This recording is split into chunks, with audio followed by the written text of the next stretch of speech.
hi everyone. My name is Kinga Incer. I'm a media expert and the founder and CEO of Mediaspace.global. And this is a great pleasure to have Elena here with us today, who has been a guest. She's got an amazing new book, which is very timely, I suppose, and we will speak about it a little bit more. But first of all, I would like to welcome you. Hi, how are you? Great. Thank you for having me today. I am so excited to talk live. We don't always get this time together. So thank you so much for supporting me, supporting the book. I'm happy to chat today. Absolutely. Thank you so much. You wrote this second book, Adventures of Women in Tech, Navigating the Hard Tech Era, after you left Google, where you worked for more than 20 years. So my first question is, what made you write another book after your very successful one, which was in 2020, and you had a very pragmatic, amazing workbook in 2022. So what is new now, and why did you feel it's important to share your thoughts? Yeah. I think that, partially I had just ended my own personal arc at Google after 23 years. And I'd felt like that road that I'd begun as such a young lady had sort of um, petered out for me, had sort of ended.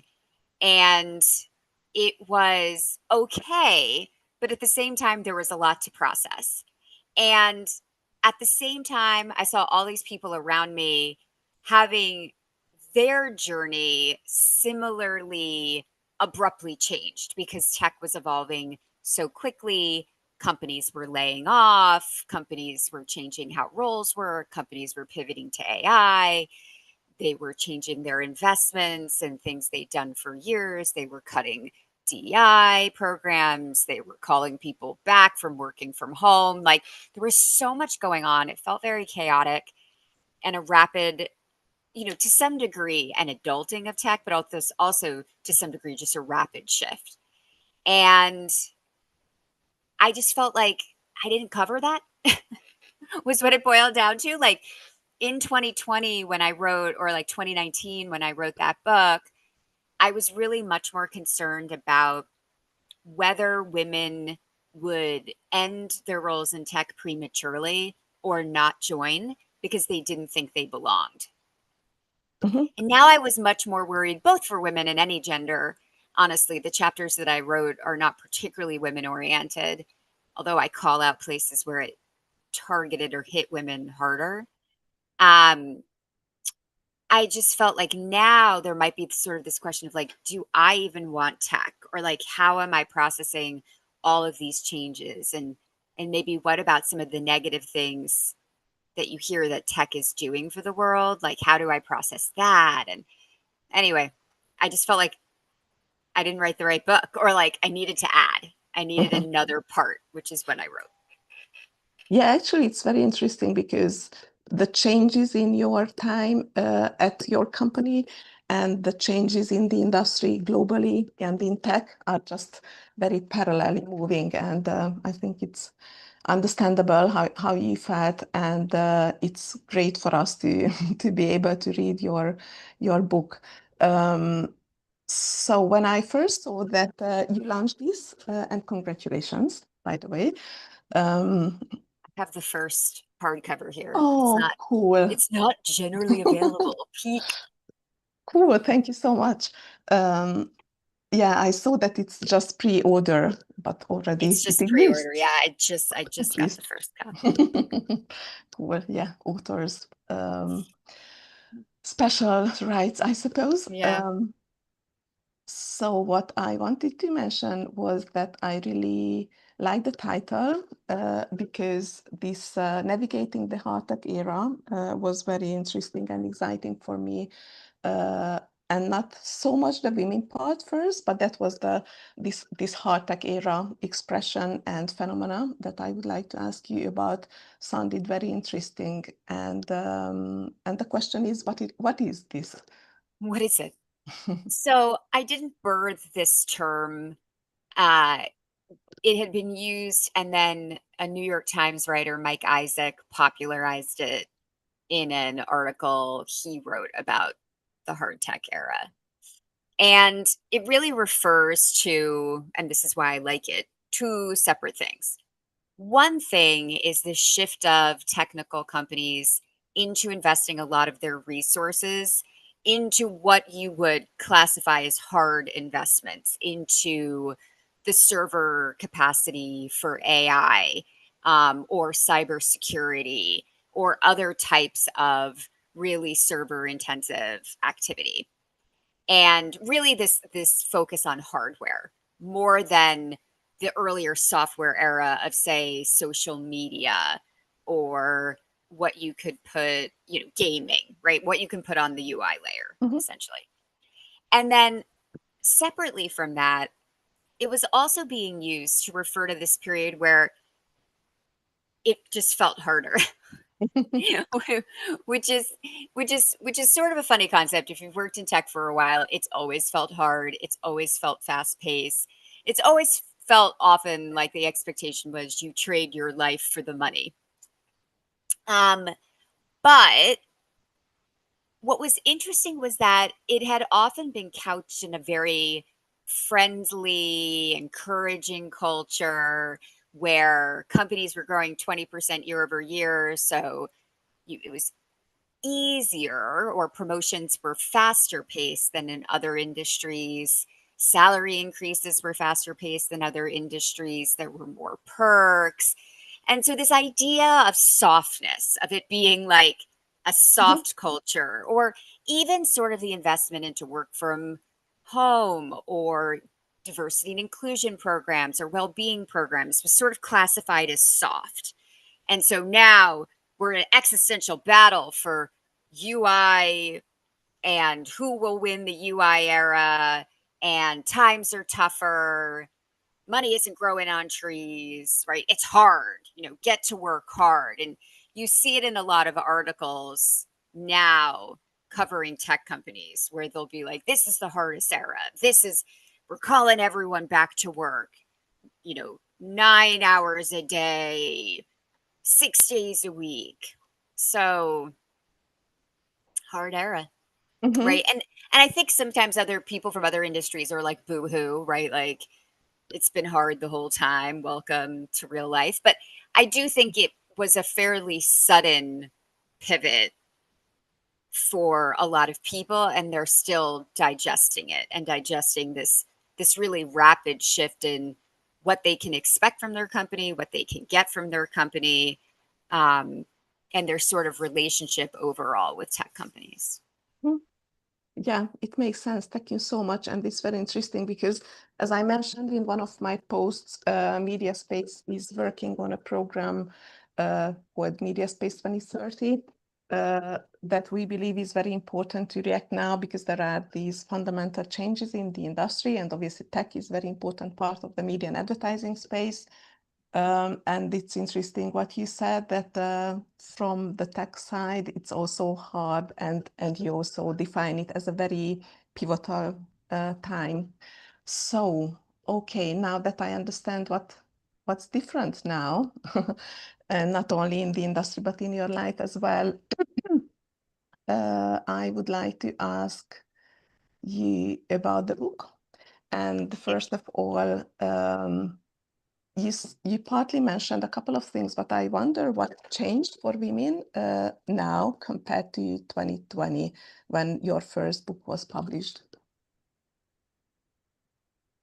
So I think it would vary depending on where you work and what your experience was, of course. When you take a step back and look across the industry, in 2020, it was just post the hashtag Me Too era, and some other events that made companies focus publicly, with public commitments, on diversity and inclusion. And you, as a woman in tech, may have benefited from those programs, whether they were better hiring programs to try to recruit women from different backgrounds, or go to colleges they hadn't gone to before, or whatever it was. You may have benefited by increasing investment in your education once at the company, whether it was very specific coaching or leadership programs. And that era sort of promptly ended. Well, promptly. It sort of died a sort of quiet death as companies started to do layoffs. And I'll talk about that in a second. But also a very prompt death in 2025, especially in the US, and maybe most markedly in the US, although I think this is generally a bit of the mood in tech companies, because there's been a pretty public pivot in the US and amongst tech companies against funding these soft programs. And part of it is because of the hard era. Part of it is because of our political place right now, if you will. Um, but there already was a problem with the programs. They had been sort of big window dressing at its worst. At its best, they were good, but hard to prove how they were good. And as companies started to do layoffs and get leaner and meaner and refocus their resources towards AI or just generally areas of investment that they considered critical, a lot of these programs started to get defunded. And whether they were wholly shut down or just slowly starved, a lot of these things may have started to feel different to women in tech. And I think that the programs and the investment there is one thing. Kind of this mood right now too, that there's been a real return to tech bro, especially in Silicon Valley companies. This real feeling of like, this is war, this is existential, this isn't the time for soft things. We just get in the war room and we pound it out. We launch a product tomorrow. And that's been a kind of backlash against, in a weird way, femininity, like, which you wouldn't always sort of say, like, that's a bit of a broad stroke, which it is. It's a weird, irrational, broad stroke. And I think it's an overreaction to feeling like things got soft, but we got soft because we were too weak, and then you put this broad stroke against the ladies. And it doesn't mean that everyone's firing the ladies. That's not what I mean. It's just insidious. This feeling that, oh, for the wartime, you need the serious. And who's serious in your mind? Who's going to fight the war? A little bit of a male bro thing resurging. So, yeah, I mean, I think you could be a woman and plugging along just fine, by the way. But I think it got more fraught. I think it got more fraught, and I think you probably feel less supported. And does it also mean that those who are actively working in positions, leading positions as women, they need to adjust their style, work style, and everything more to this war time, more male style I would work? think a lot of people feel like they have to, and I would say that that's probably across genders. I've spoken with a lot of men who are like, "What is this?" So yeah, I mean, I think you have to think about, and I do a lot of reminding of this in the book, that the main function of companies is to make money. And all the other stuff is nice. Like, they weren't Right. there to provide you a good corporate experience. They were providing you a good corporate experience, so you made them money. When they start to make less money, they provide a less good corporate experience, right? It was very transactional, but for so long it had been so good that you started to think of it as a belief system, a value system, a culture of your company. And I think in good times, they have all those nice feelings. But in bad times, what they're going to focus on is short term and long term revenue. And so I think that you have to really understand that, digest that, think about that, and understand how that motivates the behaviors of your company.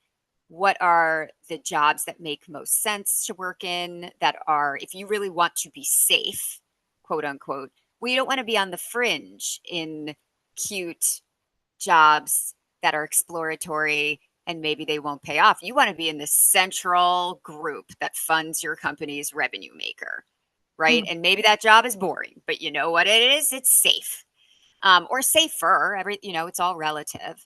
No job is absolutely safe. And I think that's the other thing that people struggled with, like having gone from this feeling of safety and security, and yes, it's a hard job, but I'm safe, to like, oh no, they'll still fire me, or they'll still change their performance program. And all of a sudden, I'm not the high, the most valued player anymore. And understanding those feelings. And I think that's been across women and men. If I were to really quickly pick out something that I think I probably see more women struggle with, is like vocalizing what they want and need. And I think in this period of time, figuring out how you're staying really on track with your manager and vocalizing what you're doing and having them understand your value and not just assume they're seeing your value is so critical. mm. Yeah, actually, that was one of my questions. What do you advise now in this situation? So that's one thing. Is there any generic advice that you can give in your book that you gave already, or thinking about this now? What women could do to save their current positions or ideally move further? Yeah. I mean, I cover a lot. All of chapter 3 is basically advice, and advice based on a few different situations. One where you're in a job and you're still really seeing the value. And so, how do you navigate? One where you think you need to or want to transition, and then one where you think you're leaving tech. I think for people in roles right now, I mean, first of all, I just generally preach starting to know yourself, your values, where you're going, what you want to do, separate from what your company can offer you. Because I saw a lot of people sort of outsource it to their company and then feel very misled, abused when their company, it didn't pay off or their company changed their mind. So, in this period of time where things feel volatile, separate yourself mentally a bit from your company, right? Like have a plan A, have a plan B, have a plan C, right? Plan A is I am committed to this job and I want to get promoted next year. In order to get promoted next year, I'm going to meet regularly with my manager. I'm going to keep running notes for them about what I'm accomplishing. I'm going to check in with them on progress towards that. Just sort of like your normal operating procedure, Mm-hmm. but a little bit anteed up. If before you sort of assumed it would all work out, now I want you like in the room making your case, laying the plan with your manager, um, understanding how the process for promotion works in your company, how the process for role switches work, whatever is your goal. I think having a plan B is always good. And I think not enough of us did. And a really simple example is a lot of people, when companies first started to lay off, didn't have the info they needed on their computer or somewhere like their phone to update their resume. All of that was still in the corporate machine and they'd gotten locked out of the corporate machine. Mm-hmm. So, plan B is knowing, okay, if they don't promote me next year, I'm going to start looking for another job. And to do that, I want to have just like a running list of my accomplishments, not on the corporate server. Now, for some people, I also recommend a plan C. If you've got a visa, if you're in a country and it's tied to working, what would happen if you lost your job? A plan C is sort of just like, oh,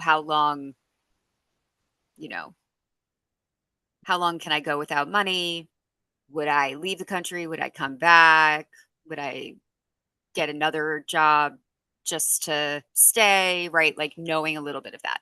So that's really, you know, I mean, I know some of this stuff sounds super practical, but what was so fascinating is so many people weren't doing it. Mhm. The ride had been so intense at tech companies and taken up so much of our focus, it didn't seem necessary, or it didn't even enter your mind. You thought you Mm. were doing good work and the fun would continue, right? Or that hard work would continue, right? And all of a sudden you see a lot of companies laying off and laying off in the thousands, which means they're not just laying off poor performers. They're laying off people who thought they were doing just fine. And so you want to be ready. Yeah, actually, that's what we experience in the um, media and advertising space. And I also wanted to ask you about layoffs. How Mm. does it impact women in your experience? And what's your perspective on that and advice for women? Well, within tech, what you see with the stats is that women and minorities, Black, Brown people, were impacted at higher rates. And why I spent a little time on that in the book. Two quick parts. One is just the sort of policies companies have, like sometimes it's a first in, first out. If they had over the last 5 years invested in things to pull in more people of different backgrounds, then unfortunately, if they have first in, first out policies, those Right. might be the first people impacted. So it kind of just depends on how they approached layoffs. But I think the second thing was that a lot of those people had been hired into supporting roles, because the feeder into tech roles is still part of the problem. And there aren't as many women graduating with technical degrees in certain countries. I'll say some countries it's more even. Um, but because of that, the feeder can be quite atrophied and we have to rebuild it. And so, in the meanwhile, when a lot of tech companies invested in becoming more diverse, they put those people in HR roles, in sales roles, in finance roles, you name it, marketing roles. Like they're all in the room, like they're in the room, et cetera, but they aren't the engineers, they aren't the product managers, et cetera. And so then when they're starting to make decisions about who to retain and how big of these supporting teams do you need, those teams tended to have bigger cuts than engineering teams that you view as existential to the business. And it wasn't that engineering cuts didn't have cuts, they did, but just relatively fewer than sometimes seeing whole programs or teams reduced in the other business units. So numerically, that's probably the biggest Mm. issue. We were already a minority and it's like slowly built us up to maybe 30%. And then the layoffs hit women harder. And any of those stats that you look at are basically back to pre 2020 levels. Hmm. So, gonna have to crawl back up that hill again. Yeah, but at the same time, it's a very important learning that if there is a structural problem, you can't just polish things and the I think so. this. And there were a lot of people along the way that were skeptical of the programs. And that is in part why they were so easy to cut. Um, because you didn't actually fix the fundamental Right. problem. You didn't fix the fundamental systems in play. A lot of people called them window dressing. Um, they just were the easiest things. And right, if you're going to fundamentally change a system, you have to go down to the roots. Takes a lot longer. So it wasn't going to happen with some like quick investment from your CEO, right? It was going to have to come over the next 20 years. And I think that people can feel very discouraged right now that those efforts abated. They can take it as a very negative sign that those programs were cut. I think that's an overread. I think it worked to some degree and then it was attacked. And where it didn't work, it was easy to kill, right? Because you didn't have enough of a powerful numerical justification to say this was critical to the talent that you'd brought in to the existential need of the company, which is typically in technical companies, engineering. So more to do. Yeah, absolutely. And when you left Google, did you have a plan B and C? Yes, although they weren't like, I don't think they would work for all people. I'd worked in tech total for 25 years by the time I exited. And I really needed a break. I don't even know if it's a break. It might just be it for me working inside of tech companies. um, I look at job descriptions now and I like shudder. I'm like, I don't want to navigate across ambiguous cross team boundaries anymore. um, and I knew I was going to give myself at least a year to go on this writing journey, to write the new book, to do it with full time, because I wrote the other two just in edge hours around my day job, and I'm a mom, right? So this idea of, oh, what would it really be like if it was my job? Um, and I also said, and what would you what if you really did the marketing right? What if you really did more content creation? So I created the Substack and I did more on YouTube and TikTok and like all of these kinds of things that I hadn't done yet. And C number one, if that helps spread the word on the book and you get more sales, more interest, all of that type of stuff. But also, do I like the job? If that is my full-time job, do I like it? Now, books make no money. If you're out there and you want to write, just know books make almost no money. So I have also explored some other things, whether it's coaching on the side, consulting, etc. I don't want to do any of those things full time though. So I'm really sort of just flirting right now, seeing where my energy is. And what I would say is this is a luxury that I have, right? I worked, I saved up to be able to do this. I don't think it's quite what everyone can do, but I will say like a kernel of the journey that I think everyone can do is really pay attention to where your energy is and see what you could do with that spark. Is it something that you just do in your free time for now? Could you bring your career closer to that spark? I think that energy is something we all need, and it really fuels great things. And when we really start to feel, which is what I felt, unfortunately, even though I loved the people I worked with, when I started to feel just like a lack of energy for my day job, that was the most concerning thing to me. Because I just knew you don't do your best work when you don't like it. And mind you, I didn't up and quit right away. I spent a couple years trying to recapture that energy, find other opportunity, all of that type of stuff. So you also don't have to react quickly to it. You can figure it out. You can align yourself with the best plan B. Yeah, that sounds absolutely meaningful, and it reminds me my time when I left Universal Mechanics ages ago, and people thought I was totally crazy, or I was probably fired because no person does that, you know.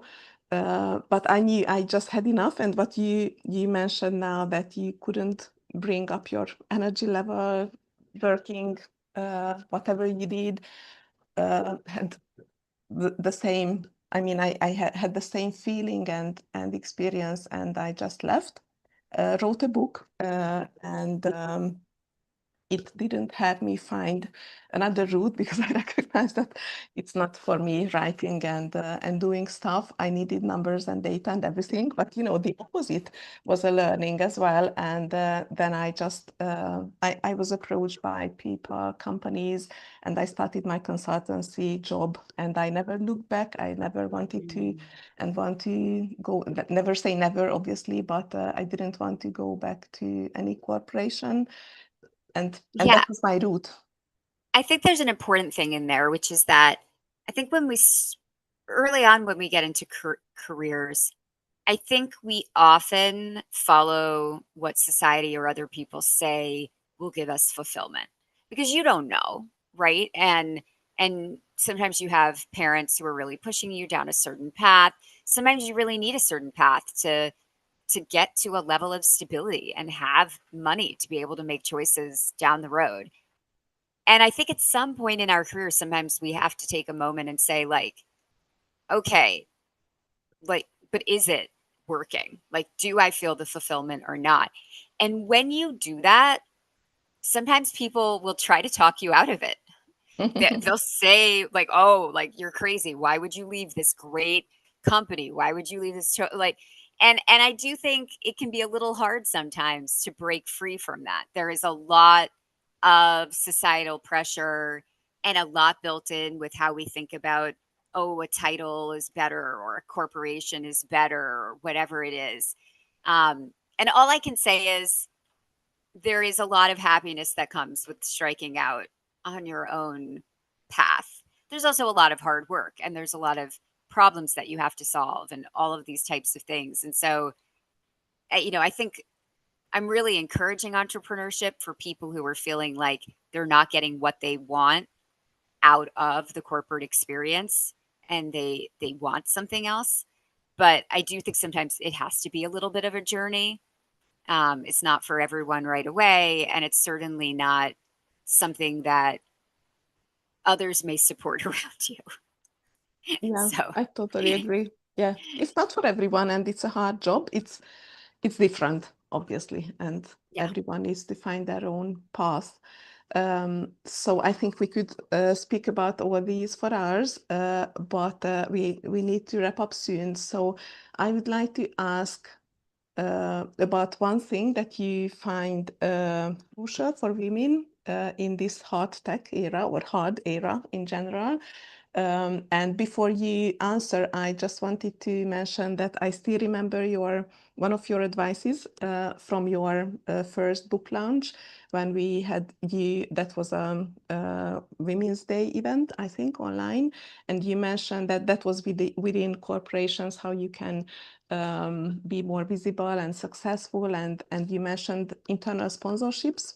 That you need people who support you, who trust you, and so on. Obviously, it is true outside corporations as well in the business world.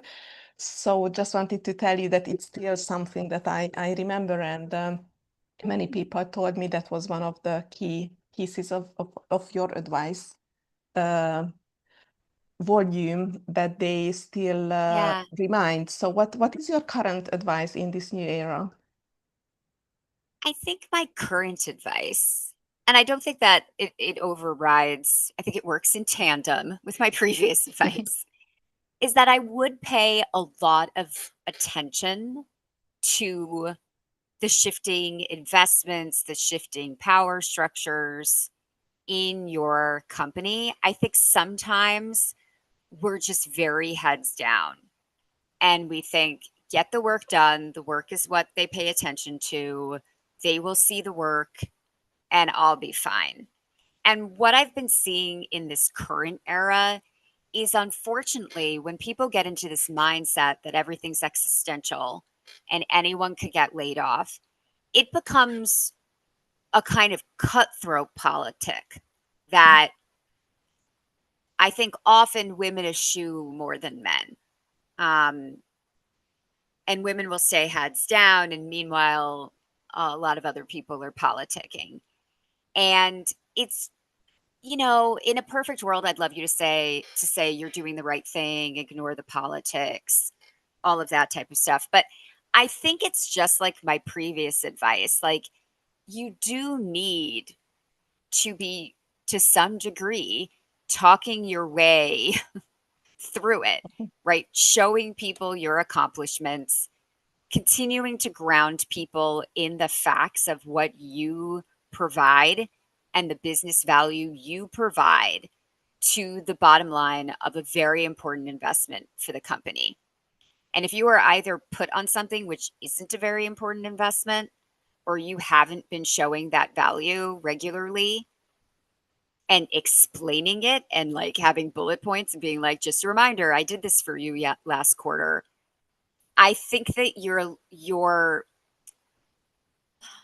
it's not necessarily that you'll necessarily get laid off, but I think there's opportunity cost. You're leaving some opportunity on the table where you could be telling your story better, or you could be making sure you're spending your time on the most important investments of the company.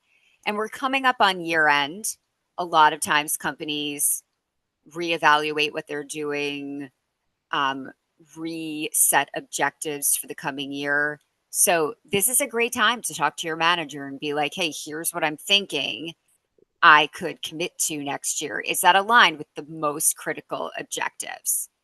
And if it is, I'm going to keep you updated throughout the year on how I'm delivering against those critical objectives. So and again, I think in the past things were moving so quickly, everything was growing. You could kind of get out of the habit of doing this stuff. Now I find that uh, it's just really good to continue to do that and keep your worth top of mind to avoid the sort of crazy reactions that I see where managers just don't know what their people do. So I guess I'll cut this person. They seem expensive. Right. Right? Like you want them to know your value. You don't want them just relying on weird fight, flight, freeze mechanisms. Hmm. So get out there and don't really be afraid of politics. All politics is the pursuit of power. And yes, sometimes people are weaselly to get it. Sometimes they lie. Sometimes, like da da da da. But like, if you've got your facts, if you're great and you've got your facts, it's really hard to politic around that. So don't be afraid of it. Yeah, I think that's great advice. And it's very interesting that in this hard tech era, as you pointed out, this soft power thing is so powerful because still fighting for the business and the hard tech way, Yeah. people Oh, are oh, just just to be crucial. clear, the soft things are the hardest things. The soft things are, in fact, the hardest things, but because they are so hard to understand and derive value from, people can write them off, Yeah. right? But empathy, putting yourself in someone else's shoes, is critical to product development. It's probably the most important part of Hmm. you being able to develop a successful product is actually understanding your market. And people are just writing off some of these things whole hawk because I mean, if you think about it, they aren't particularly good at those things. So why would in a time where you're touting the battle, right? Just make it seem like the battle is the most important thing, not the rest of this. No, keep up with your soft skills. They're the best part. They'll see you through it. Yeah, thank you so much. We need to stop now, but I really enjoyed this conversation, and I would like to thank you again and to spread the word about your book. So it's Adventures of Women in Tech, Navigating the Hard Tech Era. Everyone who watches this, yeah, that's the book. And everyone who is watching or will watch this video, check it out. What I love about your books is that the first one is very pragmatic. The workbook obviously is a pragmatic approach as well. And I started to read your new one, and that seems to be the same pragmatic and very full of smart advice that you can just do it right then. And I'm gonna I think try. that's the biggest benefit for a reader, that you can just do and try and test, and it's very helpful. So thank you again, and Thank you.